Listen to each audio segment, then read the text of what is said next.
अस्सलाम वालेकुम। तो हमने मस्कुलो स्केलेटल पैथोलॉजी स्टार्ट की हुई थी। उसमें बोन ट्यूमर्स आ जाते हैं। तो सबसे पहले ओस्टियोमा है। ओस्टियोमा बोन का बिनाइन ट्यूमर होता है, ठीक है।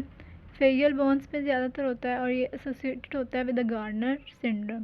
गार्डनर सिंड्रोम में क्या होता है कि स्टमक और इंटेस्टाइन में पॉलिप्स बन जाते हैं। तो अगर स्टमक में पॉलिप्स हैं तो उसकी वजह से ओस्टियोमा हो सकता है बोन्स में।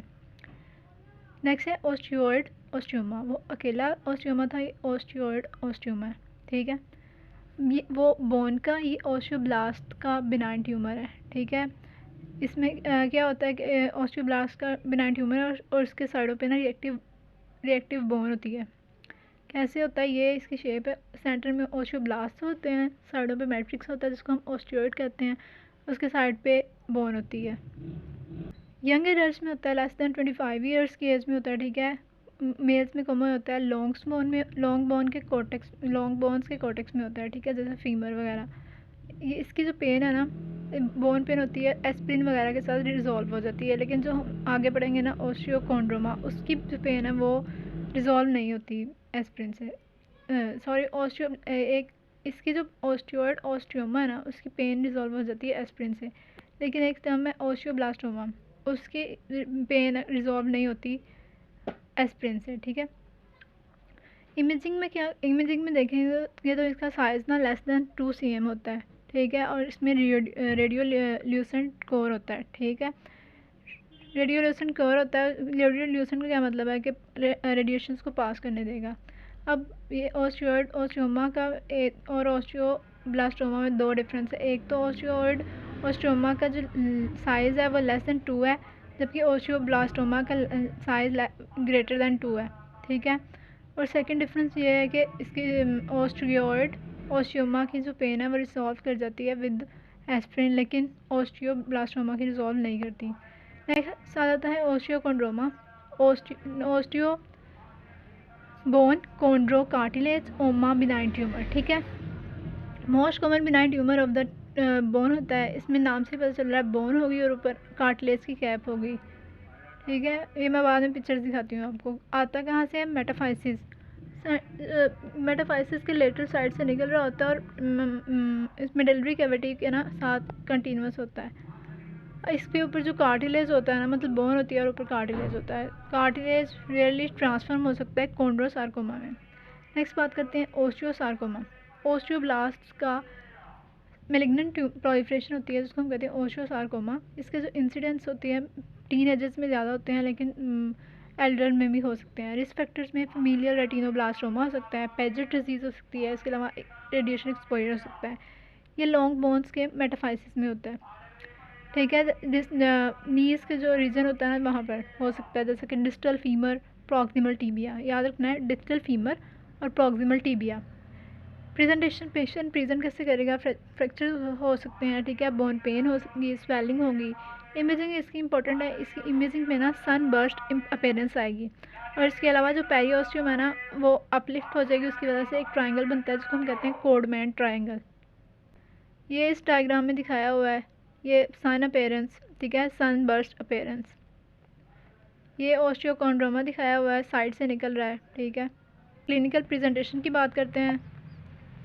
इसकी बायोप्सी कराएंगे तो हमें क्या मिलेगा, प्लियोमॉर्फिक सेल्स मिलेंगे, ठीक है, जो कि ओस्टियोइड प्रोड्यूस करेंगे। जॉइंट सेल ट्यूमर में क्या होता है, जॉइंट सेल ट्यूमर में नाम से पता चल रहा है जॉइंट सेल्स होंगे, ठीक है, और जॉइंट सेल्स ओस्टियोक्लास्ट होंगे, ठीक है, मल्टी न्यूक्लिएटेड जॉइंट सेल्स होंगे। इसके अलावा स्ट्रोमल सेल्स, इनका जो ट्यूमर है इसको हम कहते हैं joint cell tumour. Young adults में होता है, एपिफाइसिस भी होता है। पीछे वाला जो था वो किस में था, मेटाफाइसिस में, ठीक है। यह है एपिफाइसिस में। रीजन इसके भी सेम ही है, नी रीजन में होगा, डिस्टल फीमर प्रॉक्सिमल टीबिया होगा। इसमें उसमें सनबर्स्ट अपेरेंस थी, इसमें सोप बबल अपेरेंस है। ये सारी अपेरेंसेस याद रखनी है। लोकली अग्रेसिव होता है और रिकरेंस के चांसेस है। एविंग सार्कोमा, पोरली डिफ्रेंशिएटेड सेल्स जो कि न्यूएक्टोडर्म से आते हैं उनका मेलिग्नेंट प्रोलिफरेशन को हम कहते हैं एविंग सार्कोमा। ये डाइफेसिस ऑफ द लॉन्ग बोन से आता है, ठीक है। ये आपने सब कुछ अब याद रखना है। जॉइंट सेल ट्यूमर है हमारे पास एपिफाइसिस से आता है, जबकि एविंग सार्कोमा हमारे पास डाइफेसिस से आता है। और जो कॉन्ड्रोमा है वो मेडल्ला से आता है और कॉन्ड्रोसार्कोमा भी मेडल्ला से आता है। ये बातें याद रखनी है। और जॉइंट सेल्स ट्यूमर में हमारे पास सोप बबल अपीयरेंस आती है, जबकि इवन सार्कोमा में अनियन स्किन अपीयरेंस आती है। बायोप्सी कराएंगे तो हमें स्मॉल राउंड ब्लू सेल्स मिलेंगे, ठीक है, ब्लू सेल्स याद रखने हैं, स्मॉल राउंड ब्लू सेल्स मिलेंगे जो कि रिजेंबल कर रहे होते हैं लिम्फोसाइट्स से, लेकिन ये इन लिम्फोसाइट्स और इन सेल्स का साइज डिफरेंस होता है, ठीक है। ये कंफ्यूज हो सकते हैं, लिम्फोसाइट्स की जैसे लगते हैं तो इसलिए लिम्फोमा और क्रोनिक ओस्टियोमाइलाइटिस से कंफ्यूज किया जा सकता है। इसमें जो ट्रांसलोकेशन होती है 1122 की ट्रांसलोकेशन होती है, जब भी ये पेयरिंग होती है तो इसका मतलब होता है 22 से कोई जीन ट्रांसलोकेट होकर गई है कहाँ पर, 11 पर, ठीक है। 1122 जो एम्बुलेंस को 11 कहते हैं ना, 1122 वहाँ से याद रख लें। मेटास्टेसिस होती है, केमोथेरेपी को रिस्पॉन्स कर देती है। इसके अलावा कॉन्ड्रोमा नाम से ज़ाहिर है कार्टिलेज का बिनाइन ट्यूमर होगा, और कार्टिलेज का जो मेलिग्नेंट ट्यूमर है उसको हम कहते हैं कॉन्ड्रोसार्कोमा, ठीक है। और ये दोनों मिडल्ला में होते हैं, लेकिन इनकी बोन्स का डिफरेंस है। हैंड और फिट की बोन्स में होंगे तो वो कॉन्ड्रोमा होगा, और अगर पेल्विस और सेंट्रल स्केलेटल की बोन्स में होगा, कि मिडल्ला में होगा, तो उसको कॉन्ड्रोसार्कोमा कहते हैं। मेटास्टेटिक ट्यूमर मोर कॉमन होते हैं दैन प्राइमरी ट्यूमर्स। इसमें लीजन्स बनती हैं, 5 आउट लीजन्स बनती हैं, ठीक है, 5 आउट लीजन्स बनती है ओस्टियोलिटिक लीजन्स। इसमें उन्होंने प्रोस्टेटिक कार्सिनोमा है जो कि ओस्टियोब्लास्टिक लीजन्स प्रोड्यूस करता है। नेक्स्ट बात करते हैं हम जॉइंट की। तो जॉइंट में जॉइंट क्या होता है, कनेक्शन होता है दो बोन्स के दरमियान, कनेक्शन बिटवीन द 2 बोन्स। इसमें 2 तरह के जॉइंट्स होते हैं, सॉलिड जॉइंट्स होते हैं, साइनोवियल जॉइंट्स होते हैं। सॉलिड जॉइंट्स स्ट्रेंथ के लिए होते हैं, और जो साइनोवियल जॉइंट्स होते हैं वो मोबिलिटी के लिए होते हैं, ठीक है। सॉलिड जॉइंट्स क्रेनियल सूचर्स वगैरह में होते हैं, और वैसे जो हमारे पास नीज़ वगैरह के जॉइंट्स होते हैं वो साइनोवियल जॉइंट्स होते हैं। साइनोवियल जॉइंट्स की बात करें, उनके दरमियान में स्पेस होती है। इसके अलावा जो 2 पोर्शंस को मिलने के लिए सरफेस है उसको आर्टिकुलर सरफेस कह रहे हैं। आर्टिकुलर सरफेस के ऊपर कार्टिलेज होता है, हाईलाइन कार्टिलेज, वो टाइप 2 कोलेजन से बना होता है। बोन में जो था ना वो टाइप 1 था, और ये टाइप 2 कोलेजन है, ठीक है, हाईलाइन कार्टिलेज, और उसके ऊपर कैप्सूल होता है। ये इन्होंने अनियन अपीयरेंस दिखाई हुई है, ठीक है, अनियन स्किन अपीयरेंस दिखाई हुई है इविंग सार्कोमा की। साइनोवियम ने लाइन किया होता है जॉइंट कैविटी को और सिक्रीट करता है हाइलुरोनिक एसिड। ये हाइलुरोनिक एसिड का क्या काम है, लुब्रिकेशन प्रोवाइड करता है, जिसकी वजह से स्मूथ मोशन होती है। नेक्स्ट 2 डिजीज़, एक होते हैं ओस्टियो आर्थराइटिस और एक होता है रूमेटॉइड आर्थराइटिस। आर्टिकुलर कार्टिलेज की डीजनरेशन को हम कहते हैं आर्टिकुलेट कार्टिलेज की डीजनरेशन को हम कहते हैं osteo arthritis. Degenerative joint disease भी कहते हैं इसको हम, ठीक है। होता most common type of the arthritis है, ठीक है। होता क्यों है, वियर एंड टियर की वजह से एज रिलेटेड होता है। मेजर रिस्क फैक्टर्स में एज है, ठीक है, आफ्टर 60 ईयर्स। इसके अलावा ओबेसिटी और ट्रॉमा की वजह से भी हो सकता है। लिमिटेड नंबर ऑफ जॉइंट्स को ये अफेक्ट करता है, जिसमें हिप जॉइंट्स आ जाते हैं, लोअर लंबर स्पाइन आ जाते हैं, नीज़, डिप और पिप, ठीक है। डिप में डिस्टल इंटरफ्रेंजियल जॉइंट्स और पिप प्रॉक्सिमल इंटरफ्रेंजियल जॉइंट्स। क्लासिकल प्रेजेंटेशन क्या होती है कि मॉर्निंग में स्टिफनेस होती है, जॉइंट्स स्टिफ होते हैं सुबह उठते हुए, और दिन में ना मज़ीद पेन ज़्यादा हो जाती है। लेकिन जो रूमेटॉइड आर्थराइटिस है ना उसमें भी सुबह सुबह पेन, मॉर्निंग स्टिफनेस होती है, लेकिन वो with the passage of time during the whole day कम हो जाती है, लेकिन ये वर्सन हो जाती है। पैथोलॉजिकल फीचर्स में देख लें तो सबसे पहले कार्टिलेज डिस्टर्ब हो जाता है, कार्टिलेज के पीसेस टूट कर अंदर स्पेस में साइनोवियम में आने लग जाते हैं, ठीक है, और उन जो फ्रेगमेंट्स हैं उनको हम कहते हैं जॉइंट माइस। इसके अलावा सब कॉन्ड्रल बोन की एब्रेनेशन हो जाती है। एब्रेनेशन का क्या मतलब है, कार्टिलेज उतर जाएगा ना, तो जब कार्टिलेज उतर जाएगा तो बोन स्मूथ हो जाएगी, ठीक है, और इस प्रोसेस को हम कहते हैं एबर्नेशन।